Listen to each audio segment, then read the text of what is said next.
大半夜的，谢玉渊似乎并不吃惊谢二爷的大驾光临，因为上辈子谢二爷也来过。这一世他一不跪，二不低头，只拿眼睛冷冷看着面前愤怒的男子。父亲大人让我跪，女儿不得不跪，但跪也得有个说法，女儿到底做错了什么？你私自挑选下人，还逼着太太给你安置小厨房，还说没有做错。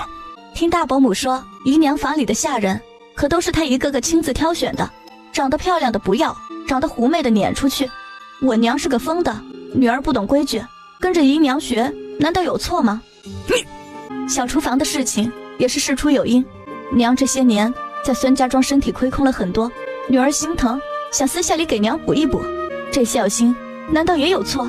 我和娘从前连顿饱饭都没有，饿怕了，这会儿好不容易被父亲大人接回来，想多吃几口吃食也错了吗？父亲大人要是连这个都责怪，那还不如把我们娘俩再送回庄上。谢二爷能说什么？谢二爷连个屁都放不出来，灰溜溜的离开了青草堂，去了福寿堂，和老爷太太一通商量后，命管家明儿一早就给青草堂支个小厨房，银子从宫中走。京中的旨意还没有来，万一来了，这丫头在传旨的人面前说他们两吃不饱穿不暖，府上不给支小厨房，那谢家真是吃不了兜着走，倒不如先把人堵住了嘴。京城平江河畔有条街临水而建，夜幕降临，华灯初上，古色古香的万花楼大红灯笼高挂，丝竹声声，莺莺燕燕，好不热闹。二楼最里的雅间内，身着镂空裙的女子转珠袖，掩面跳，如同一只花蝴蝶般极尽妖娆地缠着身旁的男子。爷，玉儿胸口不舒服，您给揉揉。是胸口还是心口？你倒是说清楚了。要是胸口啊，还能揉一揉；要是心口，那可就不是揉一揉这么简单了。爷好坏。张旭怀临窗而立，回头看一眼那对寻欢作乐的狗男女，门从外面被推开，苏长山走进来。滚出去！爷，一会儿记得来找玉儿，玉儿晚上好好伺候爷。去吧，禽兽。玉儿妹妹离开。一个好消息，一个坏消息，先听哪个？先听好消息吧，年岁大了，受不得惊。好消息是，木子，你很快就要开府了。坏消息是，有人见你这夜夜笙歌，怕坏了身子，打算和你攀亲家呢。这个有人是哪些人？这个娘娘那个娘娘的，连中宫那一位，听说都把娘家人叫进宫了。你这条咸鱼很快就要翻身了。李景业轻轻地笑了一下，没说话。你也有个喜事，娘娘们听说你这老大不小的人了，连个暖床的丫鬟都没有，也在暗中张罗呢。呸！哟喂，我这是何德何能啊我！堂堂太医院院守，终身大事，还是挺让人操心的。操他个二舅的心啊！这日子还不如在孙家庄来的自由。要不你就说你不能人道？哎呀个呸！你才不能人道呢，你全家都不能人道。喜欢啊，入了京，你的脾气是一日不如一日。再这样下去，你将会成为京城最短命的太医院院守。你们还能不能盼着他点好啊？还有件事，不知道是好是坏。李景业睨了他一眼，目光如电。那一位听说要下江南，又下，这次是为什么？不知道。这些年呐，他一次一次下江南，劳民伤财不说，祖宗积下来的家底都快被败光了，真不知道是为了什么。想知道？你知道啊？苏长山轻咳一声，食指沾了点酒，在桌上写了一个字。张旭怀凑近一看，后颈直冒冷汗，立刻向李景业看过去。李景业目光如电，早就看出一个高字，难道说跟高家有关？不对呀，高家的根在帝都江南那边。他猛地抬起头，视线与张旭怀遇上，两人都从彼此眼里看出了几分惊悚。看来孙家庄那对母女有变呐。来人，爷，你回一趟孙家庄看一看，到底现在那对母女身在何处。谢家前2天已经上了折子了，号称高氏母女已回到谢家了。回去了？苏长山默默点了一下头。青山，你还是去一趟，我要知道详细信息。是。苏长山俊眉轻拢，青山、乱山是木之身边最得力的侍卫，江南这一趟最快一个来回也得7、8天，看来那丫头与我有救命的恩情，而且她还是药王的传人，我的徒弟。既然心里惦记着，何必专程让青山跑这一趟呢？啊，你什么意思？木之，你说呢？李景业先是皱了皱眉，片刻后脸上有了一丝动容。我明白了，明儿一早就上折子。你明白什么了？上折子干什么？你倒是把话给我说清楚。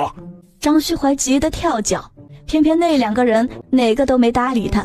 张旭怀气得胡子翘得比天高，这2货真想一口咬死他们。翌日一早，谢玉渊刚起身，罗妈妈就把昨儿绿柳居福寿堂的事儿一五一十地说与他听。谢玉渊听罢，别的感触没有，只在心里感叹罗妈妈有着府里的眼线可真不少，自己前世是有多么愚蠢，才落了这么好的一个中仆，硬生生把自己变成了笼中之鸟。妈妈，绿柳居那头能不能想办法安插个人进去？小姐的意思是？谢玉渊对上他的视线，微不可察的点点头。知己知彼，百战不移。昨天谢二爷过来兴师问罪前，是从绿柳居出来的，用脚趾头想想都知道，一定是少姨娘在边上滴了眼药水。少姨娘为了扶正，为了2个孩子，一定会不遗余力的一次次加害他们娘俩。日防夜防，总有防不住的时候，倒不如安插个眼线进去，盯着那院里的一举一动。奴婢想法子试试。妈妈，咱们手上还有些银子，该花钱不要省，总之要在最短的时间里把人安插进去。是，小姐。谢管家来了。一大早的，什么重要的事情，劳烦谢管家专门跑这一趟。老爷，太太心疼二奶奶，特意让小的给青草院支个小厨房，并派2个烧饭的婆子过来，一切费用由宫中掏出。谢玉渊没有想到，昨天对谢二爷那几句话竟然起到了这样重要的作用。老爷太太真是把青草堂疼到骨子里了，只是他们这样偏爱我和我娘，不知道会不会惹得旁人心里不痛快，让老爷太太难做人。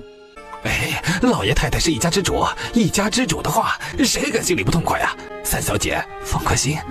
那感情好，一会儿我亲自去给老爷太太磕头谢恩去。几个来回过手，谢管家心中感叹，这三小姐到底是高家的人，就算是在乡野长大，这心思也是个七窍玲珑心啊。明明是逼着长辈不得不应下的，到他嘴里却成了老爷太太的恩典。话真的说的是滴水不漏。如今年岁还小，以后长大了怕更是不得了。谢家想把人错别孽缘，怕不是一件容易的事儿。谢管家离开，谢玉渊冲着妈妈扬眉一笑，倒是意外之喜，还是小姐聪明伶俐。用罢早饭，谢玉渊果真去福寿堂谢恩，3个头磕下去，谢太太几乎是从牙缝里挤出的话：你有这个孝心，也不枉我偏疼你一场。你有这个孝心，也不枉我偏疼你一场。从今天开始，你跟着府里其他的小姐进学去，你是谢府的嫡出小姐，一言一行代表着谢府的教养，没得让人小瞧了去。祖母请放心，我一定会好好学的，绝不给谢家丢脸。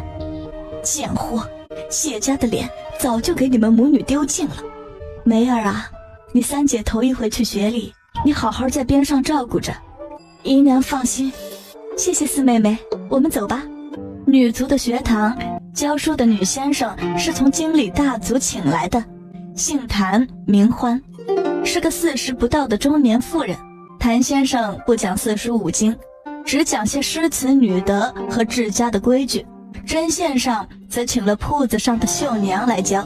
女学不光是谢老爷这一支的4个小姐，还有族中其他的堂姐堂妹，8个妙龄少女聚在一起，莺莺燕燕，好不热闹。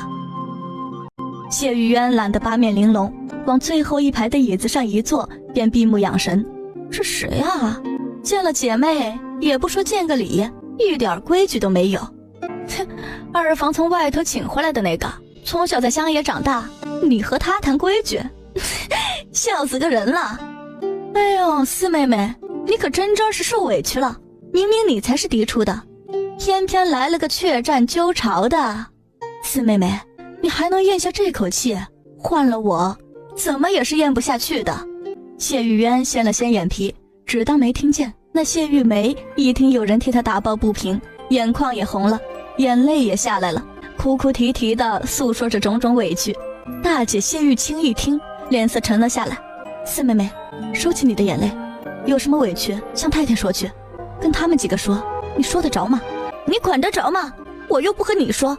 你说吧，你说破了天也变不回嫡出，真当那几个姐妹都是在心疼你，不过是在瞧你的笑话罢了。这时外头丫鬟喊了一声，大少爷来了。谢家最出色的男子，当属大少爷谢成军，17岁的年纪，身上已经有了秀才的功名。谢成军的身后还跟着个二少爷谢成林，他一进女学堂，目光就往谢玉渊身上扫过去。就是这个女子，让娘和妹妹都伤心欲绝。别得意，且看他以后的手段。谢成军进来，和2个妹妹闲聊了几句后，下午有客到，我已经和太太回禀过了。太太让我是放半日假，众妹妹就陪着贵客赏赏花，游园子吧。贵客是谁？龙哥哥先卖个关子，午后就知道了。说完，朝身旁的二少爷看了一眼，2人双双离去。从头到尾，谢成军的眼睛就没有向谢玉渊瞄过去。这3妹妹行事咄咄逼人，并不是个好相与的，没有4妹妹温柔可人，他不喜欢。这时谭先生走进学堂，众女按耐住心里的好奇，坐下来听先生讲课。早课上完，谢玉渊刚到青草堂，就闻见了一股香味儿。到后院一看，小厨房竟是支了起来，2个中年妇人在灶前忙碌。小姐，这2个女人都有些不妥，你看，先留着，人一来就被赶出去，有人会说我这个3小姐脾气太坏，奴婢懂些药理，每日的吃食会当心的。这会儿他们还不敢动手，妈妈只管放心。从这日起，李青儿便不在3小姐跟前侍候，而是给2个厨娘打下手，顺便偷师学艺。午饭用罢，谢府上下本该是午休的时间，然而这一日，福寿堂的丫鬟来请，说有扬州巡盐御史府送了几匹衣料过来，请3小姐过去挑选。谢玉渊心里无端一紧，瞬间就明白过来大哥哥嘴里的贵客是谁。我知道了，一会儿就来。传话丫鬟一走，小姐，扬州巡盐御史陈府明海，那是前科的榜眼，本籍贯是姑苏人士，听说祖上世代列侯，很受皇宠。陈家刚刚到任3个月。妈妈，下午怕是陈家有人要来，你帮我换套素净的秋衫，不用搭配什么首饰，越不惹人注意越好。罗妈妈大感不解，扬州府巡盐御史可是从3品的官职，别说谢家2爷比不上，就是整个江南地区能比得上的也寥寥可数。做人要有自知之明。谢玉渊到福寿堂的时候，堂屋里一片热闹，八仙桌上摆着5匹蜀锦。3妹妹来了，坐吧。谢玉渊笑眯眯走过去坐下，这些都是名贵的蜀锦，有钱也难买到。3妹妹一会儿自己挑了喜欢的颜色，让府里的绣娘做成衣裳。原来这就是蜀锦啊，今儿个总算见着了。谢玉梅在一旁听了，像吧了，目光又落在那匹红色的蜀锦上，颇有些心动，先保佑不要被旁人挑去才行。谢太太自己挑了1匹素净的，便命顾氏挑。顾氏一看，统共还剩下4匹，蜀锦难得，就让府里4个小姐一人挑1匹吧。都到了花一样的年纪，她们穿了都比我好看。是啊，太太，就让姐儿们挑吧。你们几个丫头还不快挑？祖母，我的那匹让给大伯母吧，我人小，压不住这么贵重的衣裳。大伯母为府里劳心劳力，最该做几身好衣裳穿在身上。进府几天，很有长进，知道谦让了，不错，那就让大奶奶先挑吧。顾氏若有所思地看了谢玉渊一眼。上一回挑首饰，这丫头挑了个最贵的，这一回挑布料却又让给了他。这丫头心里到底在打什么主意？带着心里的狐疑，顾氏挑了匹颜色稳重的。接着谢玉清、谢玉湖分别又挑走了2匹。谢玉梅心愿得偿，挑到了那匹色泽最艳丽的红色蜀锦。少姨娘一股前所未有的嫉妒和不甘悄然从心底浮起。正是妾室之间的差距犹如云泥，从前顾氏有的，她邵氏绝对不会少一分。现在成了姨娘的身份，太太就算再宠爱她，也不会越了规矩。这些好东西就再也不会有她的一份了。谢玉渊看着空了的八仙桌，唇边掠过一线冷意。扬州府的巡盐御史陈家，这辈子给我有多远死多远。别说是一匹蜀锦，就是一根线1粒米，他都嫌脏了他的眼。一个午休时间，在众人挑选衣料中度过。就在谢玉渊坐不住的时候，谢管家匆匆跑来禀报：太太，大少爷带着陈府少爷来了。陈府少爷，很好，故人又见了。快把人请进府，留陈家少爷在府里用了晚饭再走，让厨房今天晚上多添几个好菜。是，太太。陈家是从姑苏搬来的，虽然门第高，但在偌大的扬州府却没有亲戚朋友。这时谢太太扶着丫鬟站起来：你们随我到门口迎一迎那哥儿，别让人家说咱们谢家怠慢了人家。顾氏心中一动，朝女儿递了个眼色。谢玉清忙跟在谢太太的后面迎出去，少姨娘也忙用胳膊肘推了推还在发愣的谢玉梅，示意她眼罩子放亮些，赶紧跟着谢太太。谢玉湖一看嫡母长姐这般动作，有意无意地放慢了脚步。这一慢，才发现还有人比她更慢。三妹妹不想去瞧热闹吗？有什么可看的？脸上又没长出花来。真真是个傻丫头啊！你嘴里说的那个没什么可看的，可是谢府削尖了脑袋都想要攀上的贵人啊！谢府众女走到了院门口，远远就看到大少爷、二少爷簇拥着一个俊美少年向他们走过来。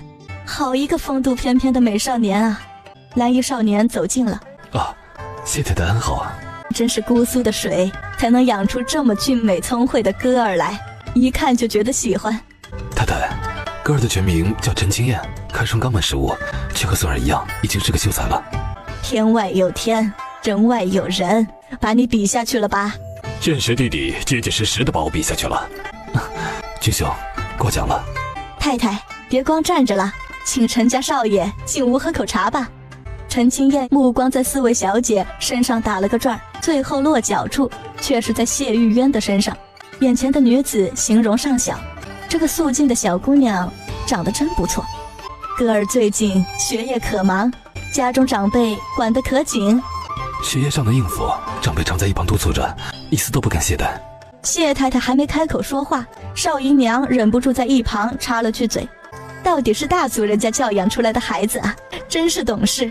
这话一出，顾氏的脸便微微有些沉了下来。长辈和客人说话，哪有你一个姨娘插嘴的份儿？怎么着，又想和大房抢啊？我呸！堂堂谢府长房长女都不敢乱动这个心思，你家那个庶出的女儿就给我死了这条心吧！不配！少姨娘当然知道自己的女儿不配，但现在不配不等于以后不配啊。陈家哥儿现在年纪还小，等过几年自己把高氏母女解决了，又坐上了谢家2房正室的位置，不就配了吗？两个媳妇儿之间的暗流涌动，谢太太看得一清二楚，看破却不点破。陪着我个烟魔的婆子说话，可真是委屈陈家哥儿了。大哥儿，你带着弟弟妹妹陪陈家哥儿去园子里转转吧。是，太太。祖母，孙女昨儿着了些凉，吹不得园子里的凉风，就先回房了。那就回房好好歇着。是。谢玉渊道了个福，转身就走，连眼风都没给那陈清燕。陈清燕忍不住看了眼他的背影，这丫头怪有意思的。陈清燕站起来，朝谢太太行了礼，与谢成君相携而去。谢玉梅头一次看到比大哥哥还要出色许多的男子，眼睛恨不得粘在他身上才好。少姨娘见女儿一副失魂落魄的样子，梅儿发什么愣呢？还不快跟上去？女儿这就跟上去。坐着的都是过来人，一看都明白。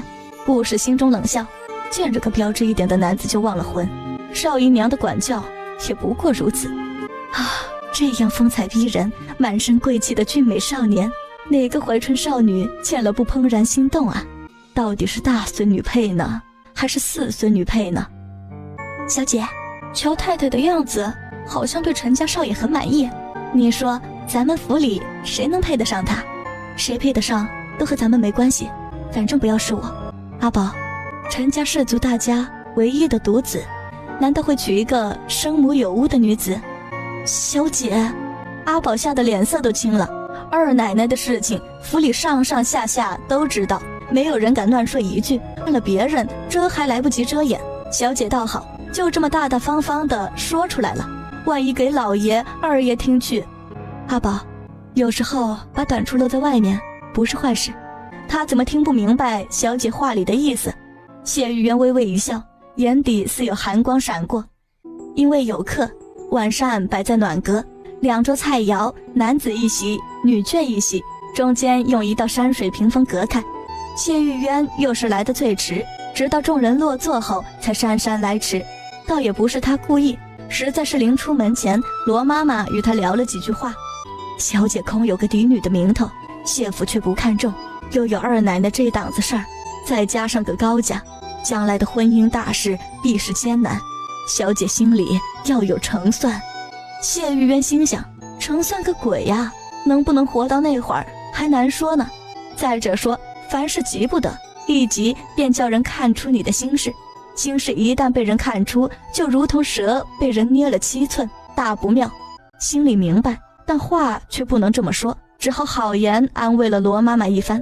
三丫头，与你2个姐姐坐一处。谢大伯母。因为有客，又正值暮秋，所以每桌上摆着红彤彤的大螃蟹，我马上命人给你母亲送过去。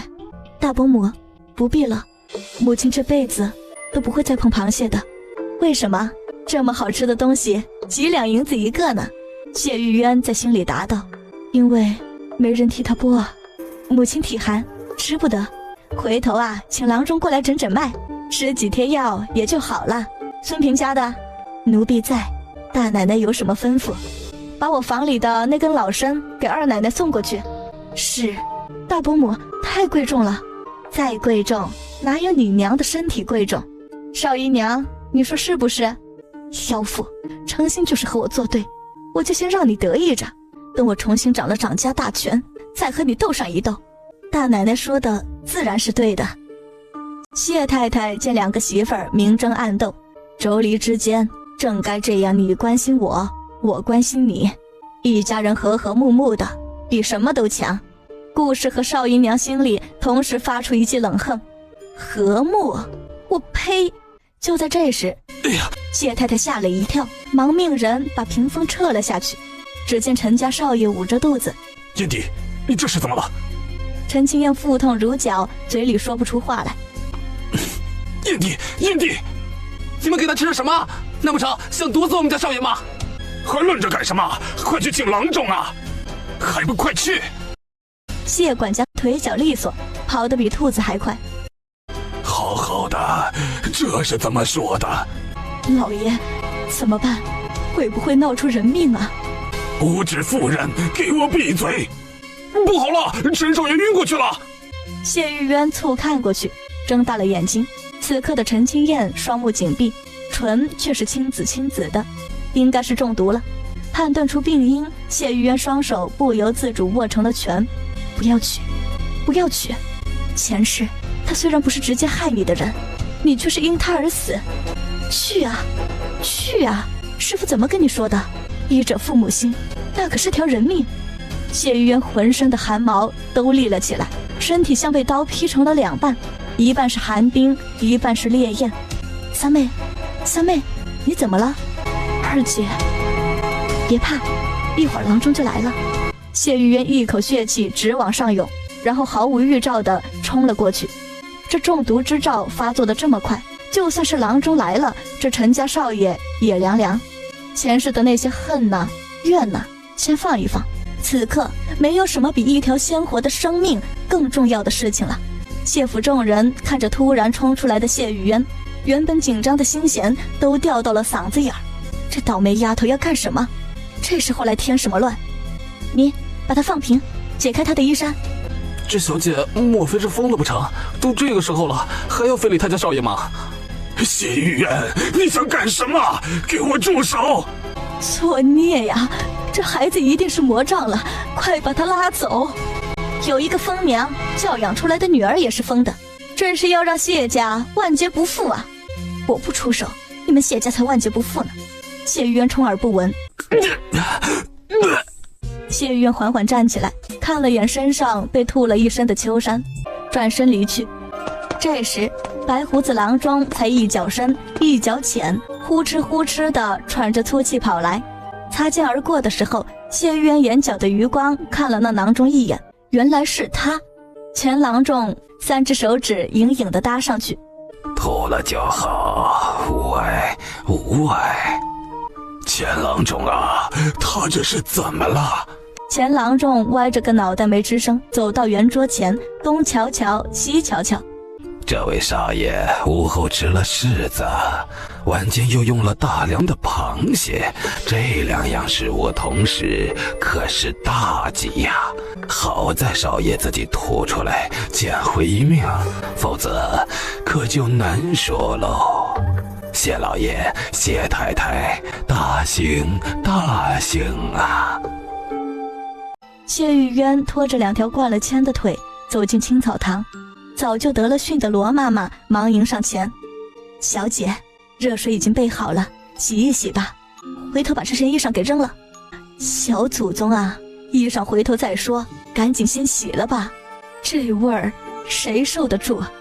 片刻后，谢玉渊泡在木桶里，水里的热气加温度迅速地温暖了4肢百骸，心底的紧张渐渐消失无踪。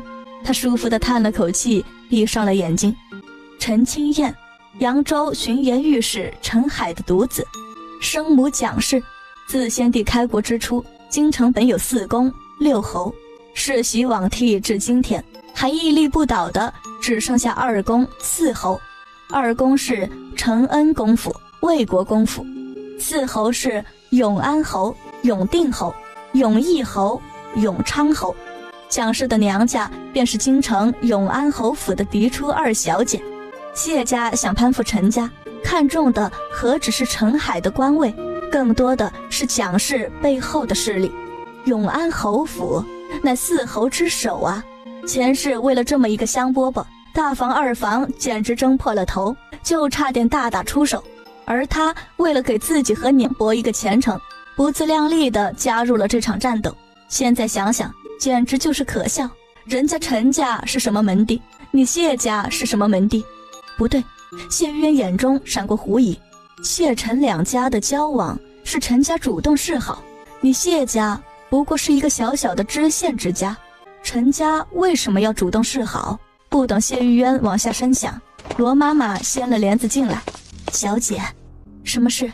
小姐会医术，会用针。谢玉渊如实点点头，把在孙家庄如何拜师张郎中的事情一一道来。小姐刚刚贸然出手，实在不应该。这样一来，谢府上上下下都知道小姐会医，以后怕难有清静日子。我师父说了，见死不救，不配为医。再说，一个庄子上的郎中，能有什么厉害本事？我就算露出一手，妈妈你信不信？他们还是看不上的，以为刚刚那一下不过是走了狗屎运。谢家人的尿性，说不定还真是这样想的。妈妈放宽心，他们真要来问我，我就说瞎猫碰上死耗子。谁若真想让我看个头痛脑热的，他敢吃，我就敢看，就怕没有人敢。小姐是千金之躯，只有在闺中娇养，哪有为人看病的？小姐可千万别动这个念头。当初只是为了自保，想着若学成了也是个营生，能养活爹娘，不至于饿死。若有一天我真的能全身全尾的离开谢家，倒也想用这手里的银针行几年好事。罗妈妈惊得半天说不出话来，这刚刚回到谢家，小姐怎么又想离开了呢？小姐这心思，妈妈，我心思还是那个心思，谢家也早晚有一天要离开。此事等京中有了确切消息后，我再与你细说。轻如的声音落在罗妈妈耳中，似惊雷。小姐，大奶奶，少姨娘带着3位小姐来了。不急，就说我在沐浴，让他们先等着。陈府的府邸在扬州城东面，陈清燕将自己泡在水里，舒服地叹了口气。爷，会不会是小的我瞧错了？3小姐一个从庄上来的乡野丫头，怎么可能懂医术呢？陈清燕也有些傻眼了。来之前，母亲把谢府4个小姐的情况大致与她说了下，根本就没有提起这一茬。可是自己这条命能捡回来，又确确实实是她的功劳。午后去书房，丫鬟端来几盘水果，其中一盘便是柿子。她觉得甜，便吃了2个，没想到竟然闹出这么大一个笑话。下次本少爷面前不许出现柿子这东西。阿九无声地撇撇嘴，这关柿子什么事？这时外头有小丫鬟喊道：夫人来了。娘，你别进来了。你是我生的，我什么没见过？出了这么大的事情，回府连吱都不吱一声，想干什么？造反吗？阿九吓得扑通一声，直直跪了下去。滚出去！若少爷再有下次，自个儿拿把刀，自个儿抹脖子，省得我动手。是夫人。被骂得狗血淋头的阿九脚底一抹油溜了。好个谢知县，我陈家看得起你，才令哥儿上门，你们却恨不得毒死他，真是。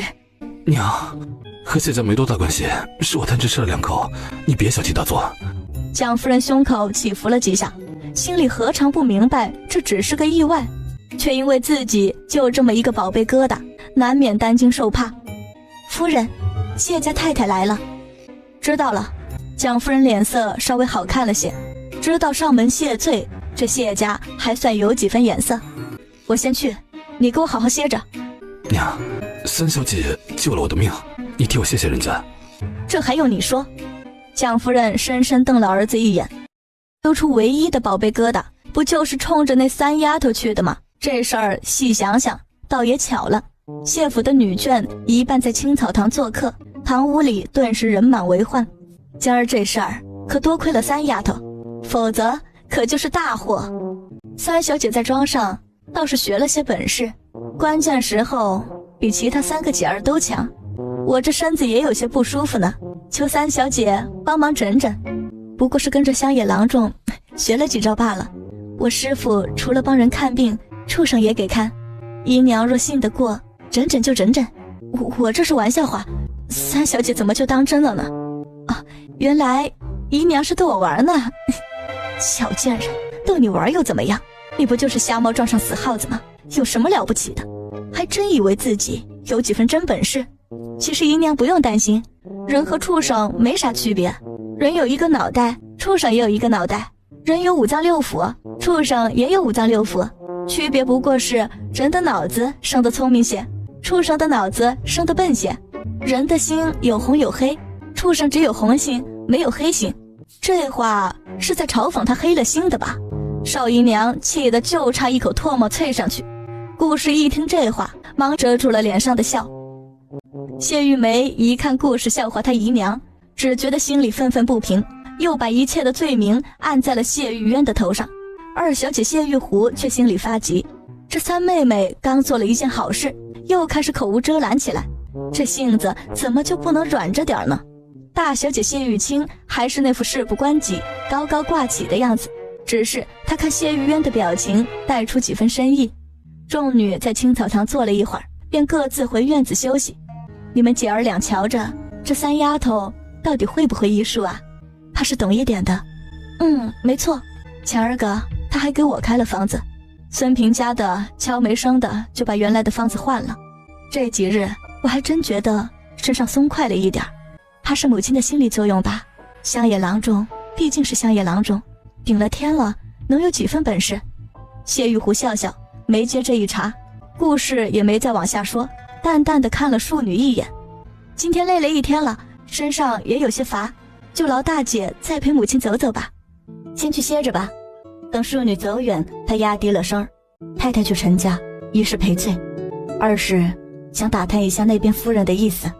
陈家哥儿的相貌你也看到了，门第摆在那里，也算得上是万中无一。谢玉清脸色一红，垂头不说话。太太的心是偏的，少姨娘那头怕也是癞蛤蟆想吃天鹅肉。过些天陈家有宴请，到时候你就在蒋夫人面前好好表现，母亲必是要为你争上一争的，一切都听母亲的。这边顾氏和女儿说起婚事，那边少姨娘也正和女儿谈到这一茬。陈家哥的年岁还小，必是要等年纪再大些，功名再往上一层后才会谈婚论嫁。大小姐过了年就15，她是等不得的。我就算等得，也是个庶出，配不上人家哥儿。哼，你放心，娘就是拼了这条命，都不会让你们兄妹俩沾一个数字。你如今要做的，就是得在陈家哥儿面前留个好印象，让他对你念念不忘，就像我和你爹一样。姨娘，人家陈哥儿是正派人。傻孩子，这天下哪有不吃腥的猫？姨娘从前是怎么教你的？要柔，要嗲，要会哭，这3样做好了，哪个男人不是手到擒来？姨娘，太太回来了。李嬷嬷在外头低语，少姨娘忙出去。怎么样，陈家可有说什么？陈家说什么，老奴不知道，不过瞧太太的样子，脸上是带着笑的。带着笑？没错，陈家还让太太带回了几匹苏州府的苏丝。少姨娘大喜，这么看来，陈家也是有结亲的意思的。谢太太从陈家带回苏丝的消息，不过短短半盏茶的时间，就传到了青草堂。谢玉渊深情地看着罗妈妈笑，罗妈妈会意，在她耳边低语了几句。妈妈是怎么说动她为你做事的？也是巧，她老娘身子不行，奴婢又懂些药理，调养了半年，身子好了，这人情啊也就欠下来。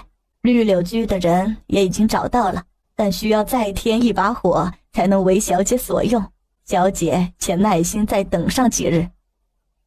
谢玉渊对罗妈妈做事100个放心，正要说话，就见阿宝匆匆忙忙进来。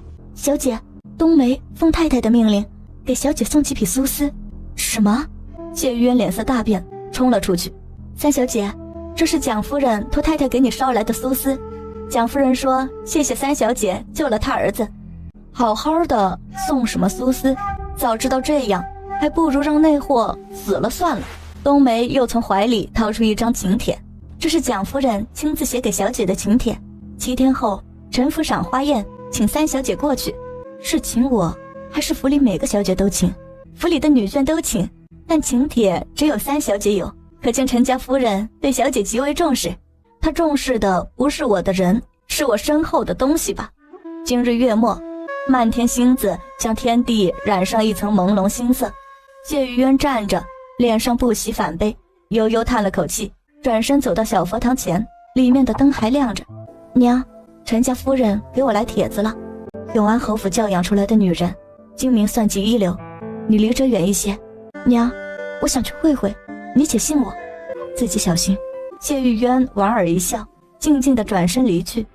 日子一晃而过，赏花宴在一个秋风微冰的晴日如期而至。除了少姨娘外，谢府女眷倾巢出动。谢玉渊一上车，就招来了谢玉梅的白眼。三姐，陈家是大家，最讲规矩，你打扮得这么素净，人家还以为你是去奔丧的。太太都没发话，你一个庶出的小姐，哪来的胆量教训嫡女？你，四妹妹，陈家有规矩，咱们谢家也得有规矩啊。嫡是嫡，庶是庶，自己心里要拎得清。你要是拎不清嫡庶，我可以到老爷太太面前帮你拎拎清。饶是谢玉梅再强大的心脏，也被这左一句庶右一句庶的给气哭了。四妹，你这哭哭啼啼的成何体统？难道真的是给陈家哭丧去的？1个时辰后，马车停在了陈家正门。谢玉渊低头走出，跟在大房2个姐姐身后。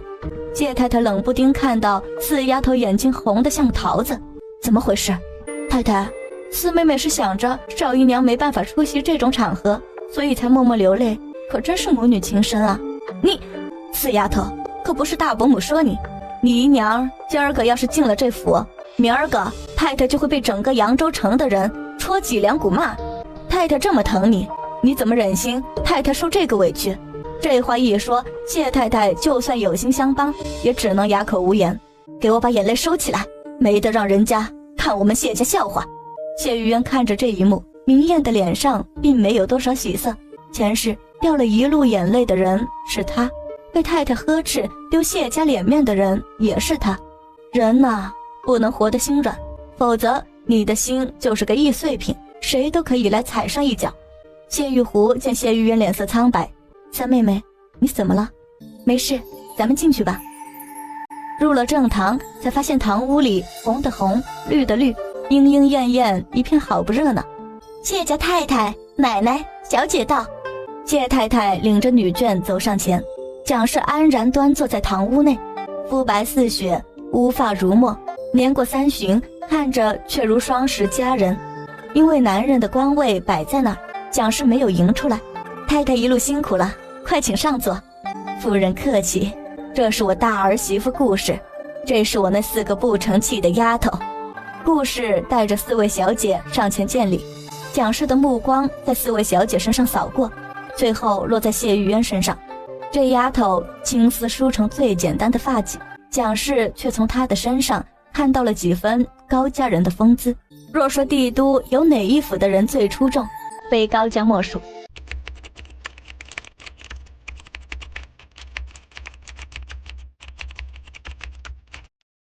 蒋氏还记得有一年宫中设宴，自己跟着母亲长姐入宫，偷偷地打量过一眼。眼前的丫头和她的曾姑母比起来，已然是逊色几分。谢府教养出来的小姐，个顶个的出色，真让人移不开眼睛啊！来人，赏！话落，立刻有4个丫鬟端着托盘上前，3个托盘里是簪子，唯独谢玉渊的托盘前是一只碧绿带水的翡翠玉镯。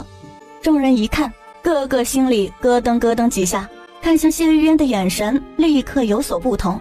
面对一屋子探寻的目光，谢玉渊心中冷笑连连。夫人偏爱我了，只是我小小年纪，何德何能受夫人这么贵重的礼物？就算是为了前头的事情，夫人已经赏过了，再赏就不必了。蒋夫人精神一振，这话有2层意思，一层是说我上头还有长姐，旁边还有姐妹，我不想招人恨；2层是说我救了你的儿子，你赏了我东西，已经2清，我不想再欠你的情，倒是懂得进退，长者赐不可辞。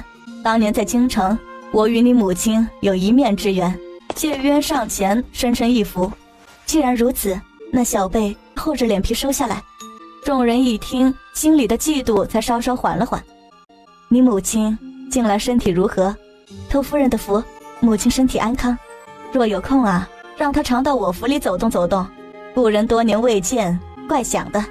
你也怪会演戏的，难道不知道我娘才回的谢家疯病还没有好透？谢玉渊笑道：我一定把夫人的话带到。这时蒋夫人脸上的笑容就有些淡了，她抛出一个极为贵重的手镯，其实没有那么多说法，就是想试探一下谢三小姐的为人。听说这丫头一直养在乡野，没见过什么好东西，若是欣然接受，那说明这丫头是个蠢的，抛点甜点就能让她乐得找不着北，那日后行事也就好办了。哪知这丫头眼皮子非但不浅，反而应对自如，句句答得滴水不漏，这倒是难办了。这时又有一府的女眷到，呼啦啦的进来一大群。见人多，谢玉渊自觉推到庭院外，空气里胭脂味儿浓郁的快把他给熏死了。阿宝见了立刻跟上去，他今天的任务就是护在小姐左右。三妹，谢玉渊回头见是谢家大房的2位姐姐，怎么一个人站在这里啊？脂粉味儿太重了，闻不惯，出来透透气。大姐，把手给我。干嘛？给我？谢玉清不明所以的伸手。三妹，你这是干什么？我最恨这些玉啊镯啊的，与其放在大房里睡大觉，不如送给长姐。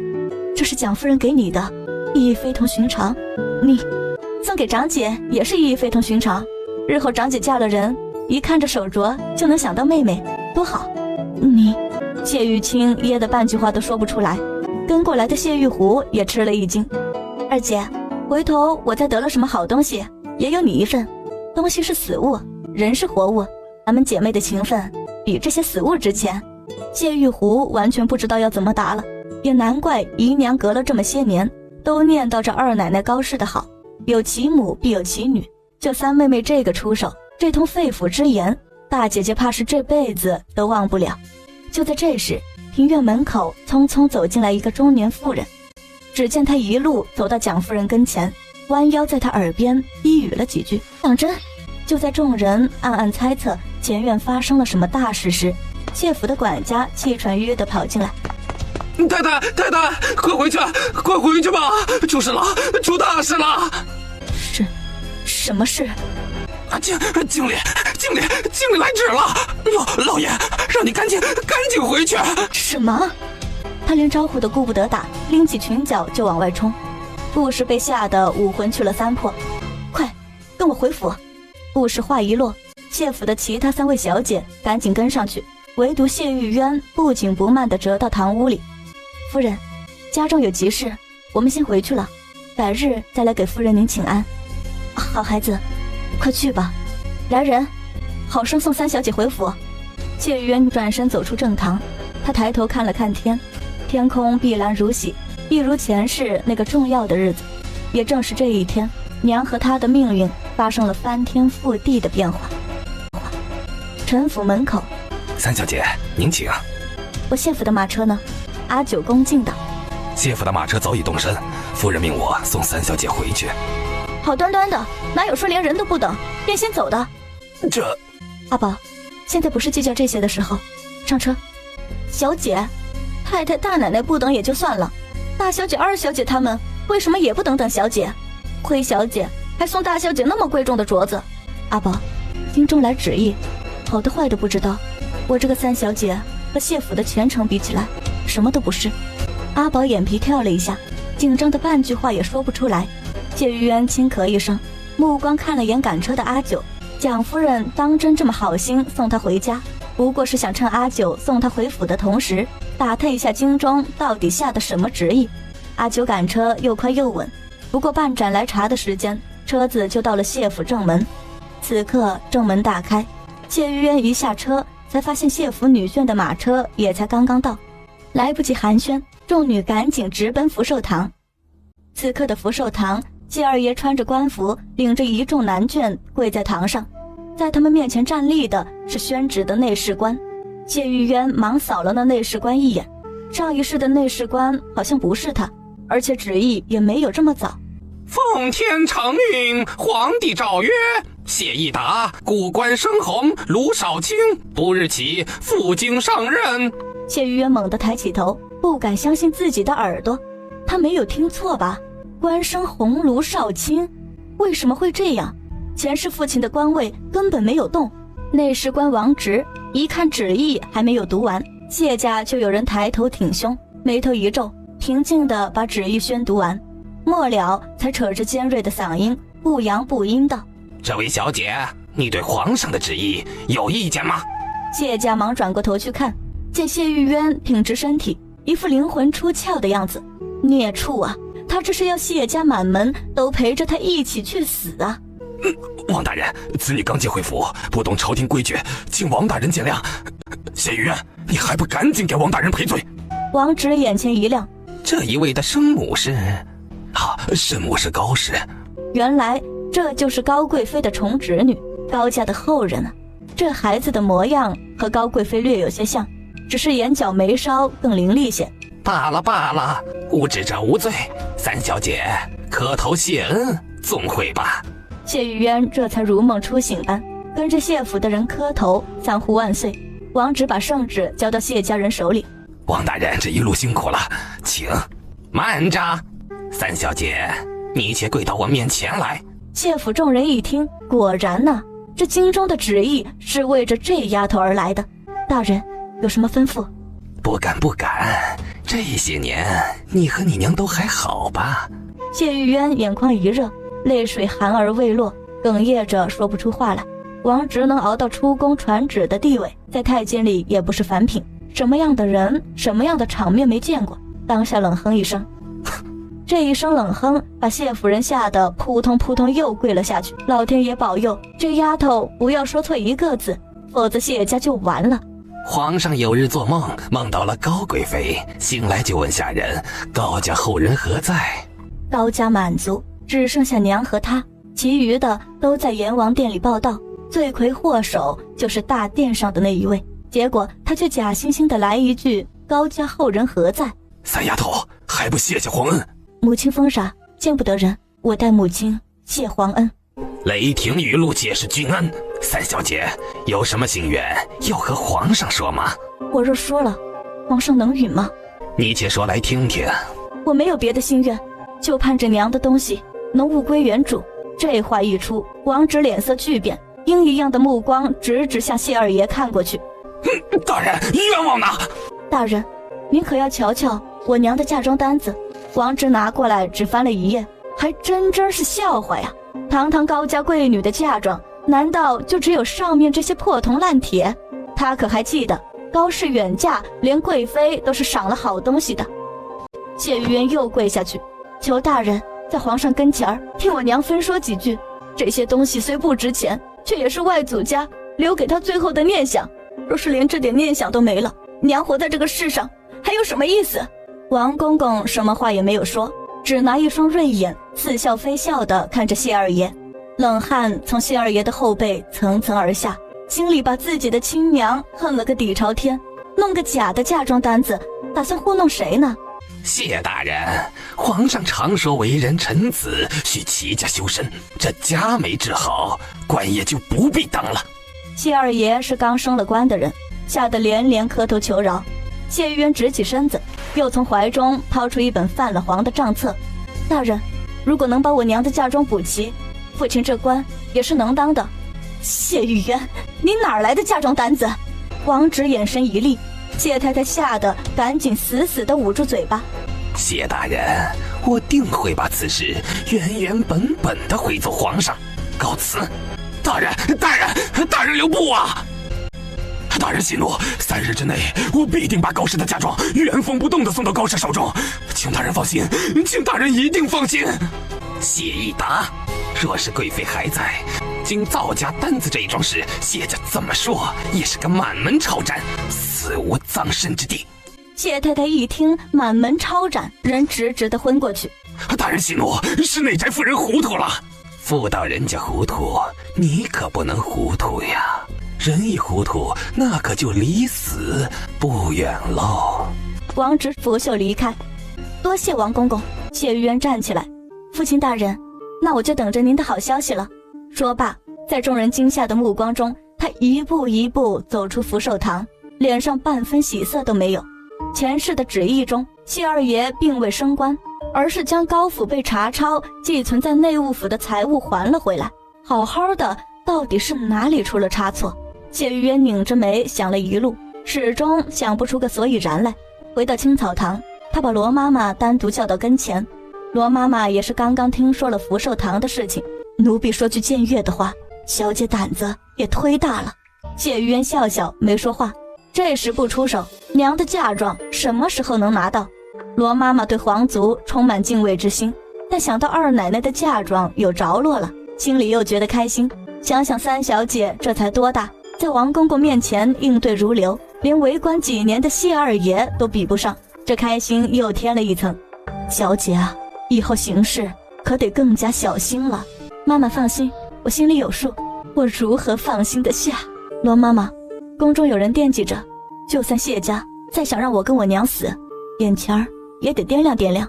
罗妈妈想了想，倒也是这个理。罗妈妈，你去小佛堂把这事儿跟娘说一下，二奶奶听了一定高兴。谢玉渊虽然他想不明白为什么财物变成了升官，但此刻眼下看来是件好事。前世悲伤一波一波漫上眼眶，他无奈地笑了。时隔这么多年，想到临死前的那一幕，看来前尘往事恨意深重啊。小姐，我娘怎么说？二奶奶说，福之祸所倚，祸之福所息，小姐要当心啊。罗妈妈，让小厨房做饭吧，只有吃饱了饭才有脑子去当心。小姐一日3餐，餐餐定时定点，半盏茶的时间都不肯落下。那是因为以前挨饿挨怕了。罗妈妈愣了愣，脸上的笑容淡了。京中有旨意到谢家的事情，只用了短短半盏茶的时间，却已是扬州府人人皆知，大街小巷都在议论这件事。陈府内宅只有谢二爷升了官吗？还有别的旨意吗？新妇月娘是蒋夫人的陪嫁丫鬟，娘老子都是永安侯府的家生子。王公公问了三小姐有什么心愿，三小姐说想让谢家还回高氏的嫁妆。这丫头倒也算有孝心。月娘会意，忙走到门口，这里不用你们侍候了，下去吧。是不是京中打探到的消息不准呢？蒋夫人重重地叹了口气。前几天她接到永安侯府的消息，说皇上把内务府总管叫到了跟前，问起了高家被抄家产的事情。侯府那头还说，很有可能皇上是想把家产归还给高家后人，让他务必留个心眼儿。心眼儿是留了，可压根儿就没有提归还家产这一茬呀，白白浪费了他那么好的一支玉镯。月娘见夫人沉着脸不说话，夫人，累是这会儿还没有走，要不再等等看。哼，但凡那府里要有个成器的，我何须惦记着人家的家产？那高氏早已经失了贞洁，那三丫头虽然相貌出众，到底是养在庄子上的，哪里配得上我的儿子？我儿真是委屈了。夫人若是不愿意，侯府那头也没办法，反正天高皇帝远。你知道什么？先不说将来哥儿是要往京城进学做官的，就是咱们这陈府多多少少也得倚仗着永安侯府这个名头。月娘啊，瘦死的骆驼比马大，夫人眼下再急也没有办法。高家的财产还在皇帝手上捏着，夫人急坏了身体，老爷该心疼了。蒋夫人听了连个笑都没有，反而拧紧了眉头。老爷也不是从前的老爷了，如今官儿做大了，腰板挺得直直的。从前那些不敢做的、不敢想的，都是在暗中蠢蠢欲动。深思了片刻后，派人打探一下内侍王直的行踪。夫人，去，出了事我担着。此刻的王直刚从谢家出来，直奔官员下榻的驿站。驿站就在瘦西湖旁边，门口站着几个身姿笔挺的侍卫。王直在侍卫的引领下走向后院，2楼栏杆处倚着2个锦衣少年。石六爷，您身骨不好，可别在外面太吹冷风了。这一趟纸选的怎么样啊？别说，让我猜猜。世子爷，那您猜猜。谢家就不用猜了，多半是那个德行。这谢玉渊嘛，一定会趁机提点要求出来的。王直看了眼一旁的16爷，见他没有开口的意思，笑道：确实是提了点要求，世子爷您猜猜他提了什么？嫁个如意郎君，年岁小了点，给他娘封赏，担子又大了点，这倒有些难住我了。墨子，你猜猜？李景之淡淡地睨了他一眼，继续目眺远方。他要谢家归还他娘的嫁妆。这话一落，李景业猛地扭过头，目光有些发深。谢家一把破屋子破铜烂铁的，全部写在了高氏嫁妆单子上，给三小姐识破了。这谢家还要点脸吗？怎么手段这么下作？世子爷，我瞧这谢家着实不像是有骨气的。我就不明白了，从前高府门第，帝都哪个青年才俊不好找，非要找个远了吧唧的、坏了吧唧的谢以达？高家人的眼睛都瞎了吗？这事儿让人怎么想不通。王公公，嫁妆的事情，谢家怎么说？谢家说3日之内必定物归原主。是六爷放心，有奴才在，谅他谢家也不敢作假。辛苦了，下去歇着吧。是。等下，王公公，听说扬州瘦马名扬天下呀，今天晚上，给我安排安排，我要和16好好的耍一耍。王直不敢自作主张，目光下意识看向李景业。西城楼歌声萧起，莫看今之玉也摇。是六爷。王直心领神会，躬下身退了下去。这老户明着是皇上的人，实际上一直是皇后的眼线。他在京城北角有一处宅子，养了一个大老婆，2个小老婆。李景业笑笑，宫里没权没势的太监和宫女对食，有点权势的都在外头开府。看来这些年王直这老货在宫里没少赚银子。苏长山，今天晚上到底谁要见我？我就说你是这老货里精得要死。今天晚上想见你的人是他没把话说下去，在栏杆上写了一个字。李景业身子往前倚了半分。江南秋天，天蓝的让人有些心碎，不过这蓝和塞外草原的比起来，还是少了些通透和清澈。他眼波未动，心里却掀起了惊涛巨浪。谢玉渊吃罢饭，舒舒服服地睡了个午觉。睡完，他一改平常懒到家的个性，破天荒地带着2个丫鬟去窜门子。往哪里窜？当然是哪里热闹就往哪里窜。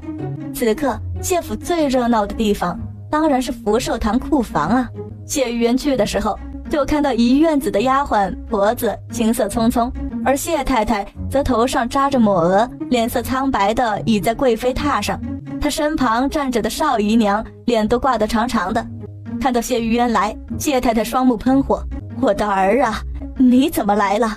这里乱七八糟的，磕了碰了哪里？赶紧回房歇着。我来看看祖母，真是个孝顺的好孩子。”姨娘头上的这只碧玉七宝玲珑簪瞧着就很眼熟，这手上的金镶6凤细珠手镯也很眼熟，应该都是我娘嫁妆单子上的东西吧。三小姐，我错了，你大人有大量，别和姨娘一般见识。说完，她赶紧腿下手镯，拔下簪子交到谢玉渊手上。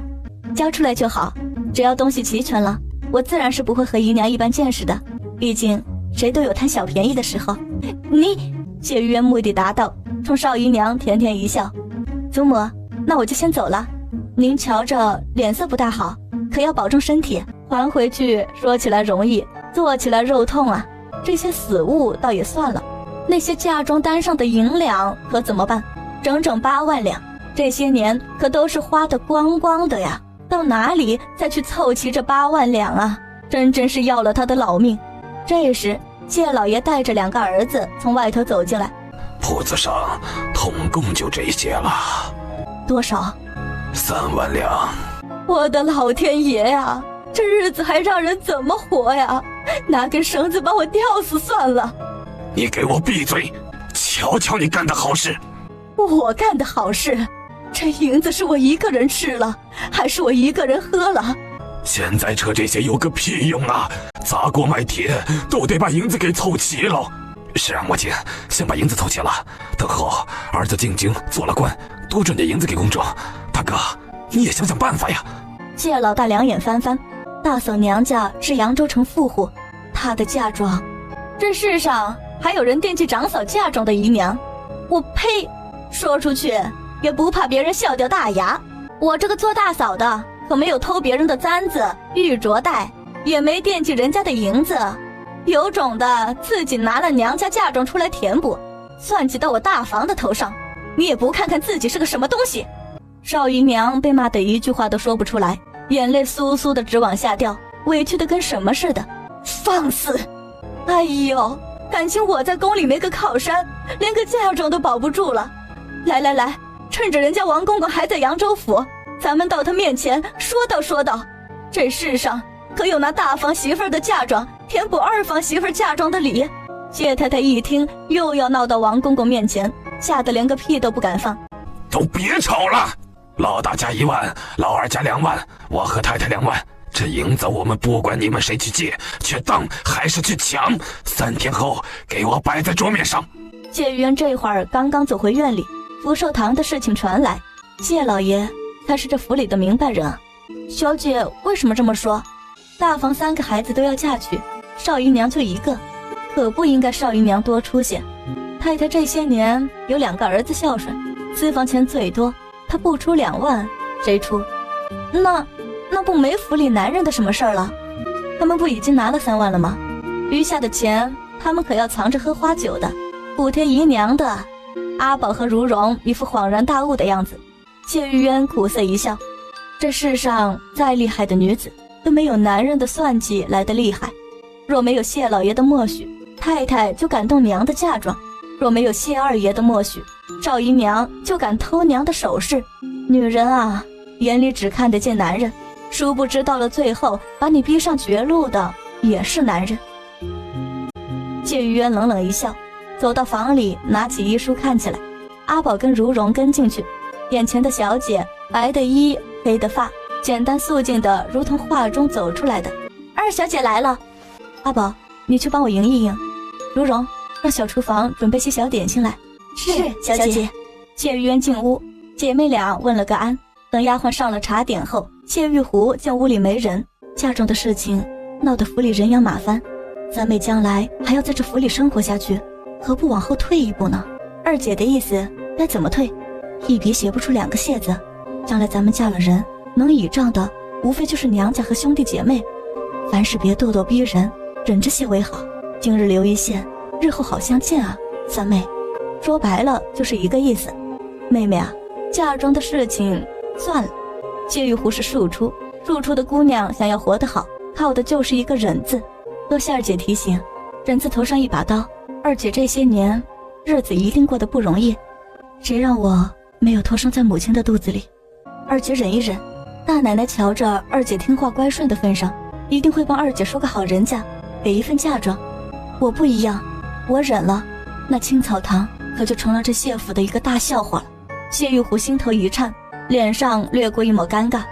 这府里上上下下，怕是没几个瞧得起青草堂的。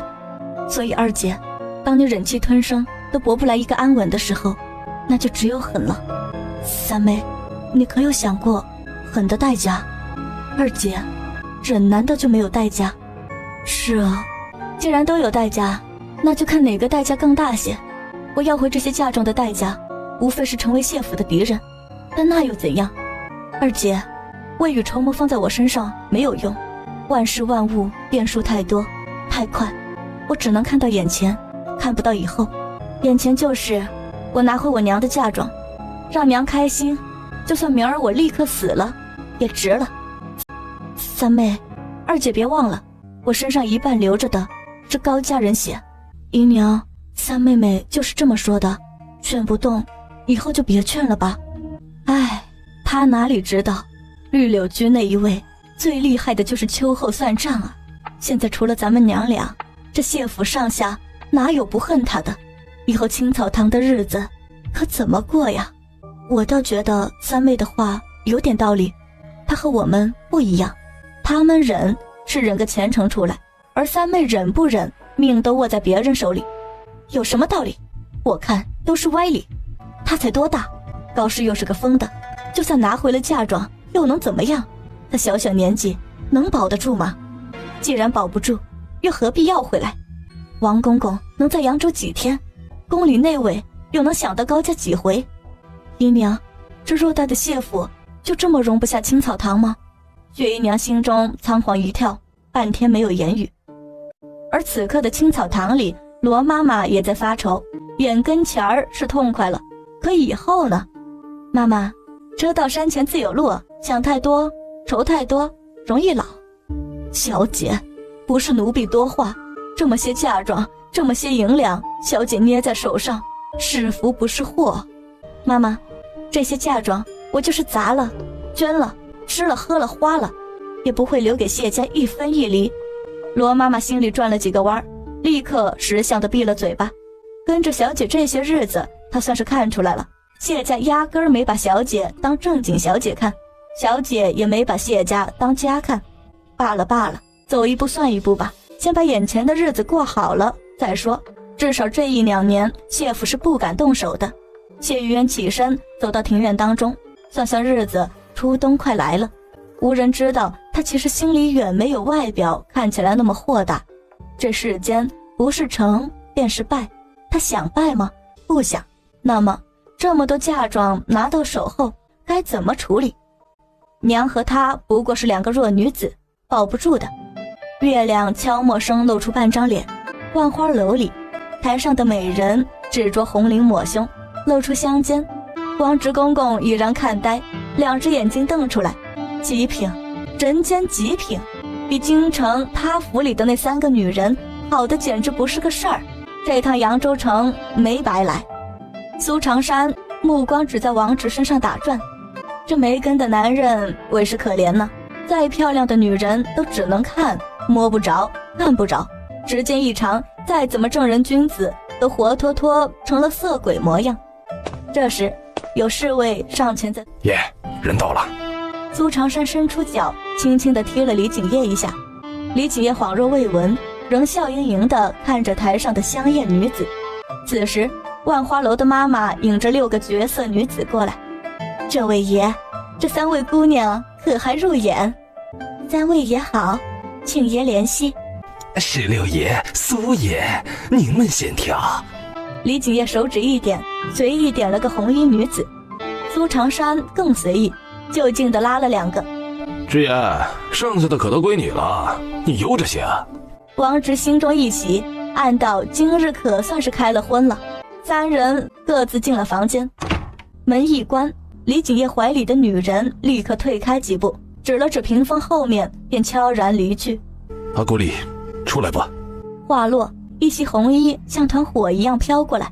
李景业，我就知道你没死。阿古丽，阿叶啊，整个王族就剩我们俩了。阿古丽，你是怎么活下来的？那天我明明看见。你忘了，你姨母我除了是回阁公主外，还是黑风寨的大当家。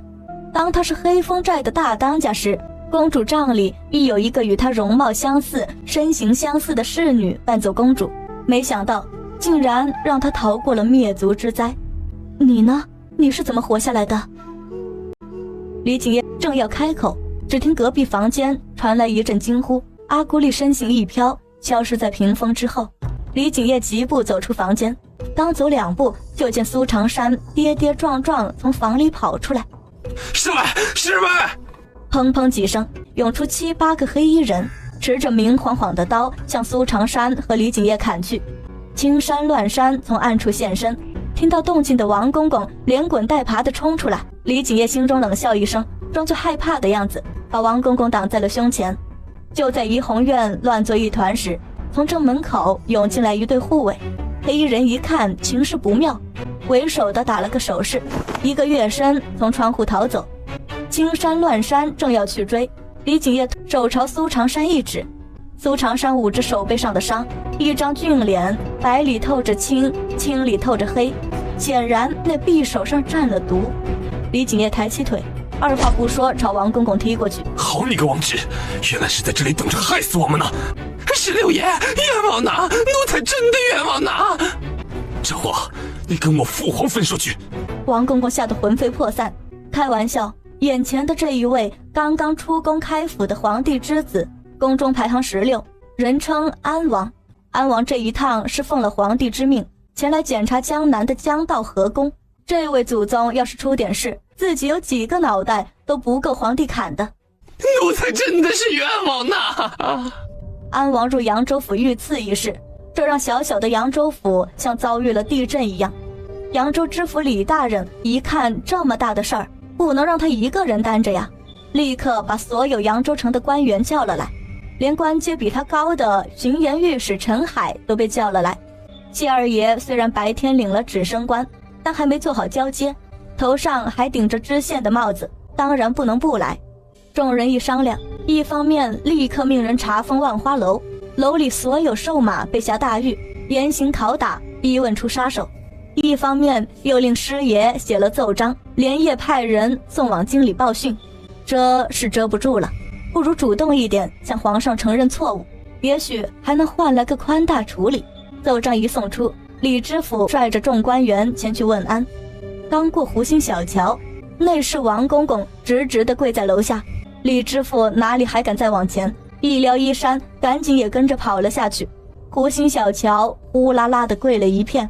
2楼栏杆处，李景业手拿长剑，冲着楼下叫骂道：苏世子要是有个3长2短，会让你们扬州府大大小小的官员都给他陪葬，还不赶紧去请个得用的郎中来！像是被当头飞来的砖头狠狠砸中脑袋，李知府脑子一片空白。苏世子，苏长山，魏国公府的宝贝疙瘩。李知府欲哭无泪啊，心道：这霍阎王好好的，怎么也跟着来了扬州府啊？而且还中了毒，要死了！想着魏国公府在京中的势力，李知府觉得自己的官帽摇摇欲坠。陈海到底老成些，进言道：知府大人，赶紧下令把全城的郎中都请来吧！请，快去请！快呀，快呀！很快，扬州府叫得上名头的郎中齐聚行宫，一帮年过半百的老头子跪在地上依次上前扶脉。官爷啊，小的只会看头疼脑热，中毒没治过呀。毒倒是会解，可这个毒老夫从来没见过，得回家好好琢磨琢磨。等一下，我能解，我来查查医书。房里每踢出来一个郎中，李知府的脸色就难看3分。他偷偷斜着眼睛瞅了一眼身后的官员，心道：死就死吧，反正有那么多人陪着，黄泉路上不孤单。外头的热闹，谢玉渊全然不知。此刻他正被罗妈妈逼着坐进木桶里，大桶里的水是用中药熬煮成的，之所以要泡，是因为罗妈妈发现自家小姐没有其他府上小姐白嫩。罗妈妈懂药理，深思熟虑了好些天，才想出这个方子。今天晚上是头一次试。小姐啊，女子从小就要开始保养，白白嫩嫩的才像千金大小姐。谢玉渊下意识看了下手，手掌白皙，指甲圆润，透着淡淡的粉色，还要怎么保养？连吃斋念佛的娘都泡了，可想而知，罗妈妈想把他们母女俩变成从前的欲望有多强烈。刚刚绿柳居那头传来消息，说是二爷刚歇下，又出府去了。是出了什么事吗？不知道。少姨娘闹了没有？没闹，那就是正事。小姐，我这心里总有些不踏实。好端端的那一位怎么就想到了贵妃娘娘？娘娘死了可不止1年2年，长春宫里的草怕都要长成半人高了。谢玉渊一愣，自己前世今生都没有想过这个问题。许是姑奶奶在天上见不得高家子孙没落成这个样子，朝着皇帝哭了一通吧。贵妃娘娘这么好的人，怎么就去得那么早？要是能留个一儿半女下来，高家也不至于没落成这样。高贵妃薨的时候，谢玉渊还没有生，所以他对上上一辈子的事儿几乎是一无所知。只听罗妈妈说过，高家显赫的时候，贵妃娘娘独宠后宫，连皇后见了都要礼让3分。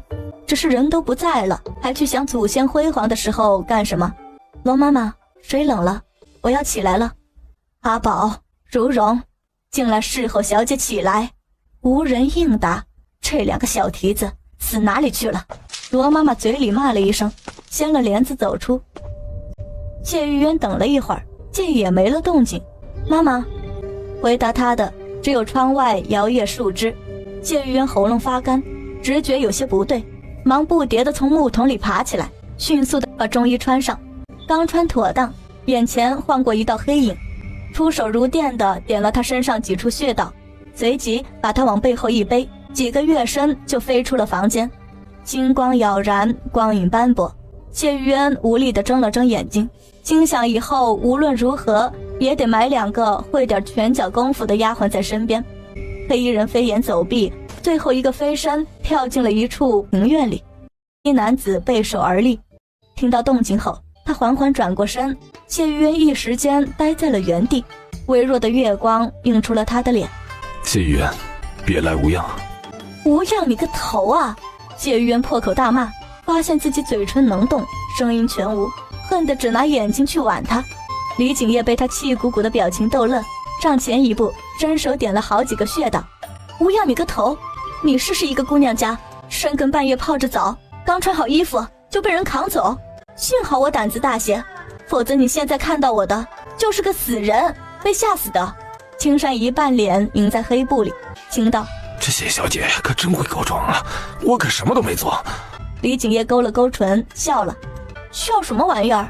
走的时候不告而别，这会儿把我请来，又用这种下作的手段，你怎么有脸笑得出来？这丫头大半年没见，身量没长，脾气倒大了，和他那个师傅一模一样的火爆。若不是扬州城的郎中个个中看不中用，他也不用深更半夜用这种方式把他给请来。你跟我来。你让我跟着来，我就来啊。你谁啊？也没正经教过我，不就白白担了句小师傅的名头？我肩上一沉，一件齐人高的披风落在肩上，李景业迅速转身，谢玉渊脚步却诚实地跟了上去。他到底是谁？为什么会出现在扬州城？谢渊，帮我治好他。床上的男子双目紧闭，如果他没有记错的话，应该是到过孙家庄的那人。师傅他们也就是见了他后才不告而别的。这是我最好的朋友。他是谁？你是谁？李景业垂下眼睛，谢玉渊觉得心坎上最嫩的一块肉好像被人重重地掐了一下。他中毒了，毒有1个时辰，未入心脉，此毒名乌头，2个时辰后神佛难救。李景业眼中寒光一闪而过，半年不见，医术又精进了一些，不用望闻问切就知道他所中何毒。小师傅，你比较适合高冷的形象，拍马屁这个活是我师傅的特色。能救吗？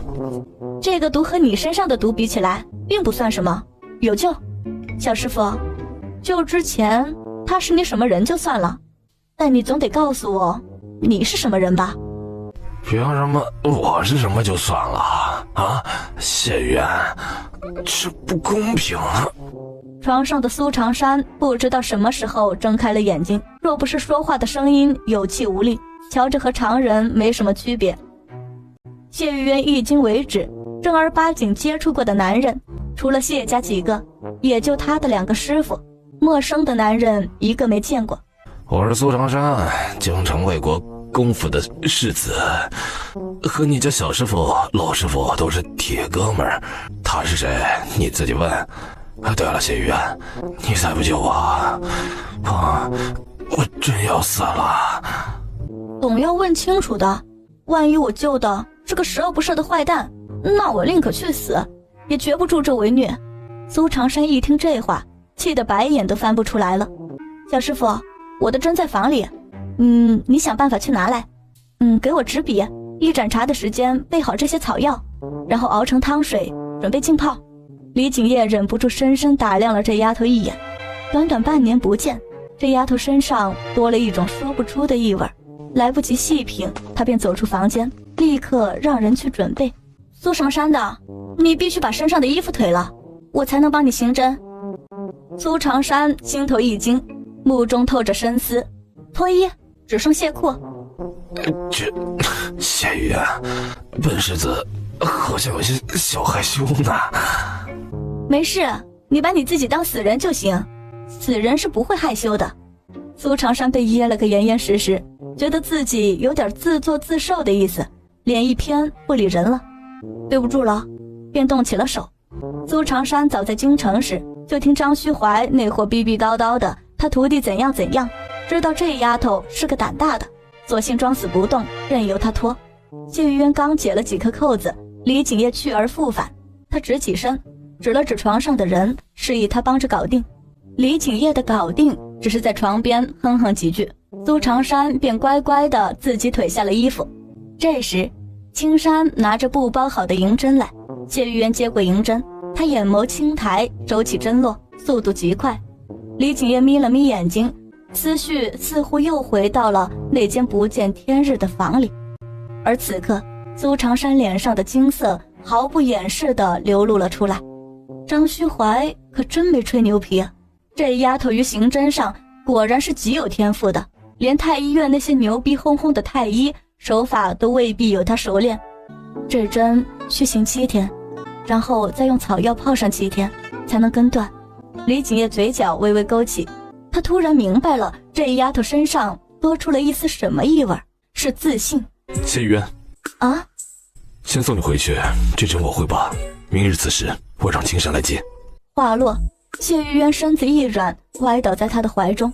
李景业，那个过河拆桥的王八蛋，你竟然点我的穴！王八蛋等那道纤细的身影消失在月夜中后，拍了下手。乱山悄无声息地走进来。王爷，所有刺客在被捕前一刻都咬舌自尽。哦，是死尸。乱山点点头。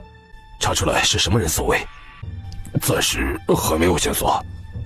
哪有那么快呀，不知。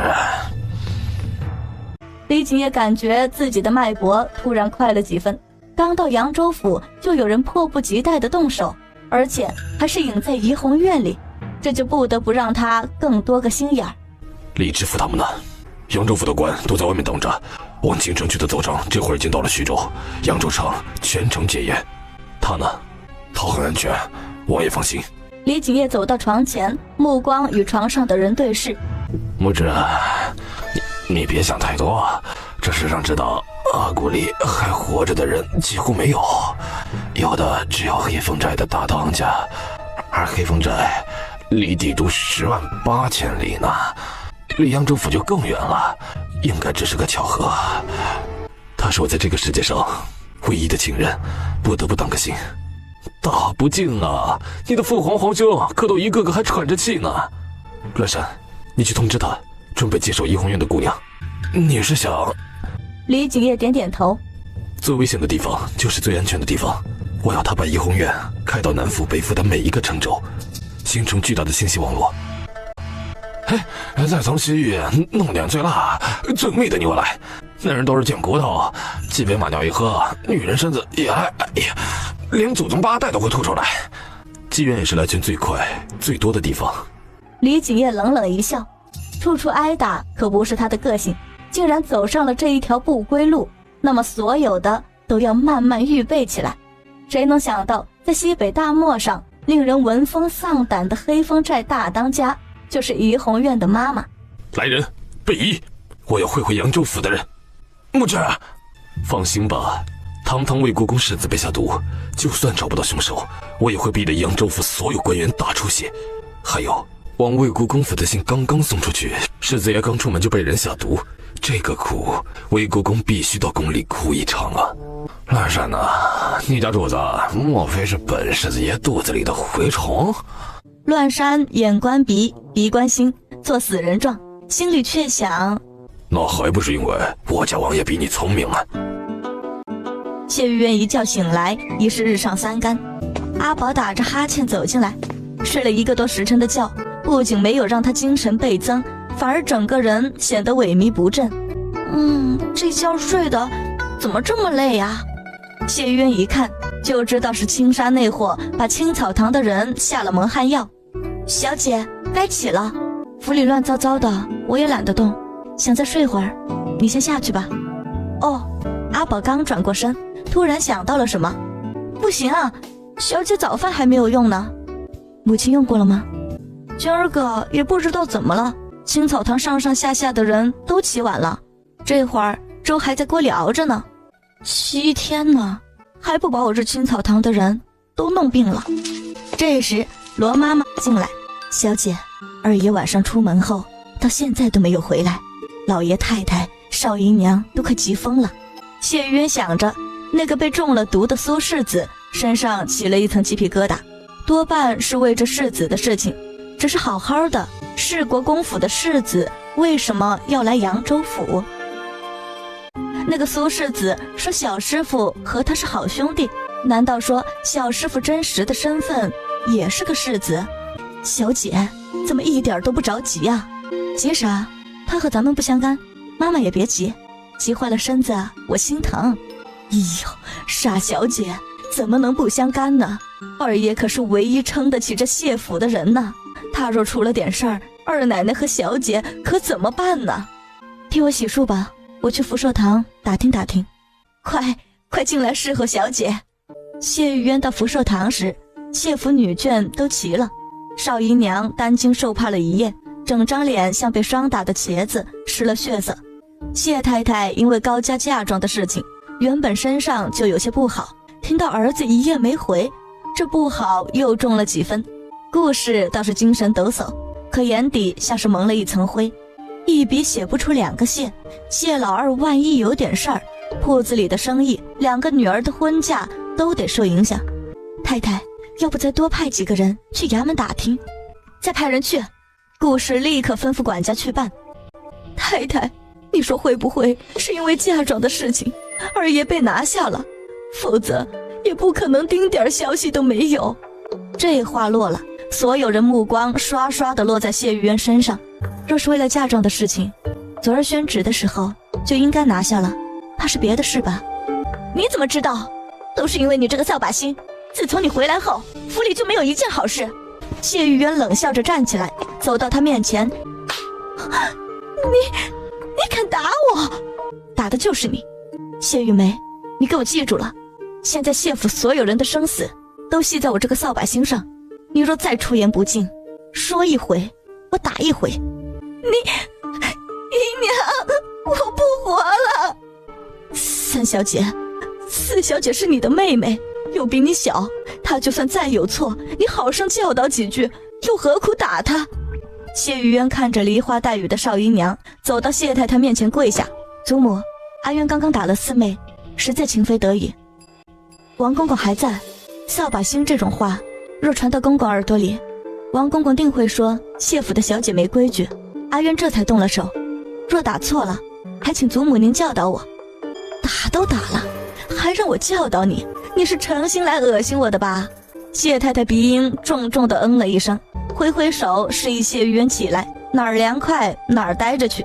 她现在没有心思理会孙辈之间的打打闹闹。就在这时，谢总管跑进来：“太太，丁明回来了。”“快让人进来。”丁明进来还来不及先磕头行礼：“快说，衙门里什么情况？”“回太太，昨天夜里魏国公府世子在怡红院被行刺，刀伤甚多，世子爷生死未卜。二爷让府里赶紧准备2万两银子，让小的带过去。”“老爷怎么说？”“老爷往账上收租子去了，让太太赶紧把银子准备好。”“我的祖宗哎，府里哪儿还有什么银子呀？”“太太，赶紧吧！现在扬州府所有的官员都在筹银子呢，就生怕晚了头上的乌纱帽给没喽。”丁明一脸的焦急。魏国公世子真要有个好歹，这扬州府的官场怕是要一锅端呢，弄不好还要株连3族，关系到一府的性命。谢太太心里再舍不得，也只能哑着嗓子道：“我掏1万两，你们2房，一房再掏5000两，一盏茶的时间，把银票送到我手里。”顾氏二话不说，立刻带着2个女儿离开，回房去凑银子。少姨娘却没有动，反正她又不是谢府二奶奶，凭什么要她掏银子呀？“少姨娘，我娘虽然占了个二奶奶的名头，爹的私房银子可都给了你，这个时候姨娘不能计较太多，同甘共苦，帮爹把这个难关过了再说。”“你……”少姨娘气得就差吐血，还不快去准备！少姨娘一走，谢玉梅也离去了。谢太太刀一样的眼睛剜了谢玉渊一眼，扶着冬梅的手进了里屋。偌大的堂屋只剩谢玉渊一个人，谢府一官一商，这些年银子赚得不会少。先是娘的嫁妆，现在又是2万两，如果他没有算错的话，这谢家大半的家底被掏空了。从前拿着他娘的嫁妆银子吃香的喝辣的，以后这日子可没有那么好过了。一盏茶的时间不到，2万两银子交到了丁明手上。傍晚时分，谢二爷拖着2条发颤的双腿回了府，一回府就往福寿堂请安。福寿堂里，谢家人早就翘首以盼，听到二爷回府，众人都不由自主地从椅子上站起来。谢二爷一头冲进来，见所有人都在，愣了愣，不知从何说起。故事会议，招呼府里的4个小姐离开。“留下来听听吧，你们都大了，外头的风风雨雨也应该知道一些。谢家能有今天不容易，金枝玉叶的养你们到现在，是盼有朝一日能为家族出力。”“是。”“父亲母亲，昨天晚上除了王公公、世子爷被人行刺之外，还有安王。”“安王？”“我只听过平王、晋王、福王，什么时候又多了一个安王？这位是刚出宫吩咐的王爷，15刚过，16不到。”听到这里，谢玉渊连连苦笑，怕应该是的了。小师傅不正是15刚过，16不到的年纪吗？饶是他费尽心思想了很多回，也万万没有想到孙家庄里那个眼瞎身中奇毒的少年竟然是当朝的王爷。这么说来，他的师傅来头也不会小。这位安王是宫里哪个娘娘的脓种？儿子没有打听出来，只是听同僚说是皇上养在外头的，去年下半年刚找回来。好好好的，安王入咱们扬州府做什么？我们只见着了王公公，连世子爷都不曾见着，更别说是安王了。那刺客抓到了吗？谢二爷看了下手处几个娇滴滴的小姐，你们几个都回房吧，2个人留下。谢玉渊走出了福寿堂，难道说小师傅的生母只是位民间女子？否则以他王爷的身份何其尊贵，锦衣玉食，呼奴唤婢，哪需要缩在庄上的一间小屋子里？也不对呀，小师傅身边有侍卫，而且他的举手投足根本不像是遗留在民间的。三妹，二姐叫我什么事？明儿个可不能再找借口不进学了，谭先生都问过你好几次了。明天我会去的，谢谢二姐姐提醒。谢玉渊没往青草堂去，而是往园子里散步。谢二爷把他们3个姑娘支开，会说什么呢？一圈步散下来，罗妈妈就把答案告诉了他。刺客抓到了，可惜都是死人，死人不会说话，线索到此中断了。现在扬州府满城戒严，谢府的人无事不得外出。安王世子遇事的事太大，弄不好扬州府的官场会连根弦，他的升官之路会不会受到影响，一切还得看上头的旨意。谢玉渊听到这个答案后，手心里不断地冒出冷汗。前世他虽然被困在谢家，连扬州府都没有离开过，但京中的大动静还是会传进他的耳朵。安王世子的确遇刺过，但地点不在扬州府，而是在杭州府的西湖边。遇刺是怎么发生的，刺客是谁，有没有被抓住，这些他通通不知道。唯一知道的是，他在成为吊死鬼的1个月前，安王起兵谋反，兵败后于王府后院挥刀自尽。想到这里，谢玉渊的心不由自主地漏跳了一拍。暗夜森森，行宫里灯火通明。谢玉渊站稳后才发现，房里除了苏长山外，还是青山这根木头。李景业没有出现。别找了，你家小师傅有事要忙，你今天看不到他。手伸过来，我扶一下脉。你还会扶脉？装样子的，通常都扶不准。难怪这丫头入了张虚怀那货的法眼，原来说话的调调都是一个模子里印出来的，有点意思。怎么样，不会整出来滑脉吧？脉象确实往来流利，如珠滚玉盘之状。确实滑脉。苏世子，恭喜。是男是女啊？双胞胎。苏长山好想喝口酒压压惊啊。谢玉渊不再废话，开始行针。一通针完，原本红润的脸色变得惨白。苏长山像个僵尸一样挺着。听说你借着王公公这个洞房，把你娘的嫁妆给要回来了。谢玉渊累得不想说话，点点头。要回来以后呢？谢玉渊眼睛直勾勾地看着面前的男子。本世子知道自己长得玉树临风，风流潇洒，你不要再用这样的眼光暗示我了。谢玉渊觉得眼前的男子说话的腔调像个250，但眼里的深邃却提醒他，绝对不是。头一回，对着一旁的青山问：“送我回去吧。”谢玉渊，你还没回答我问题呢。世子爷，师傅说过，行医者不要和不熟悉的病人多做交谈，因为你弄不明白，他是想报恩呢，还是想恩将仇报呢？你以为我是在惦记你娘的嫁妆啊？世子爷肯定是前面一种人，怎么可能是恩将仇报的小人？前面一种人是什么人？报恩？这丫头是在拐弯抹角暗搓搓地提醒他，要护住他娘的嫁妆。人虽然小，心眼儿倒是不少，跟他那个师傅简直是一丘之貉。谢玉渊啊，这事你不应该找我呀，找你家小师傅呀。我家小师傅只是乡野小民，而你却是堂堂世子爷，我当然是找世子你呀。苏长山这话听着像是好话，可为什么他总感觉话里有话呀？木子，你说谢玉渊的丫头说话到底是个什么意思啊？李景业刚刚从外头回来，一身的风尘仆仆。这丫头是在抗议我没有告诉她身份，这抗议倒挺别致啊。李景业转身就走。喂，你深更半夜去哪儿啊？可千万别去姑娘家的闺房啊，坏了人家名声。谁说我要去坏了人家名声？那你这是……今天的功夫还没练，我去出身汗。哎，等下，你真不和你那便宜徒弟叙叙旧，交代家身份吗？李景业转过身，面沉如水。只是一个路人，配我交代身份吗？苏长山惨淡的唇张得可以塞进一个鸡蛋。要不是因为你的毒，我也不会和他见面。为什么？那丫头挺可爱的呀。李景业古怪地笑了下，一言不发地转身离开。切，不就是怕牵连到他吗？装得跟什么似的。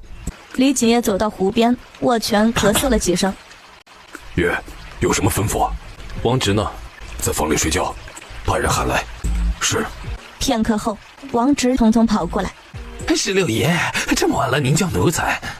王公公，苗是什么日子？什么日子？李景业不由自主地眯了下眼。王直吓得赶紧跪下。16爷请明示，奴才真儿想不起啊。日有所思，夜有所梦。王公公，你可别忘了这一趟来扬州府的目的。王直如梦初醒。瞧奴才这记性，真儿该死，差点误了大事啊。李景业甩袖而去。谢玉渊回到房里，想睡一时又睡不着，脑子里转悠着各种杂七杂八的念头。当今天子皇子众多，安王排行16，根本不是夺嫡的热门。年纪轻轻为什么要起兵造反？这不是自己找死吗？这一世历史的轨迹是发生改变，还是沿着既定的路线走下去？翌日，谢玉渊洗漱妥当后，便早早地去了福寿堂请安。福寿堂里空无一人，一问，老爷大清早就出门去了，太太夜里染了点风寒，受了点惊吓，还没起身，所以免了儿孙的请安。谢大爷去了铺子上，谢二爷去了衙门里。谢玉渊站在偌大的堂屋里，淡淡的笑了。今天是归还娘嫁妆的日子，谢家人一个个避而不见，这脸皮也是天下无敌了。小姐，怎么办？别急，这太阳还没下山呢，等下山了再说，咱们先回房。罗妈妈心里一阵难过，这王公公还没有走呢，这谢家人一个个就装死了，以后的日子可怎么办呢？主仆二人回到青草堂，谢玉渊和往常一样歪在榻上看医书，恬静的脸上看不出任何喜怒。罗妈妈见小姐这么沉得住气，心莫名的跟着稳了下来。此刻的福寿堂里，太太、三小姐回去了。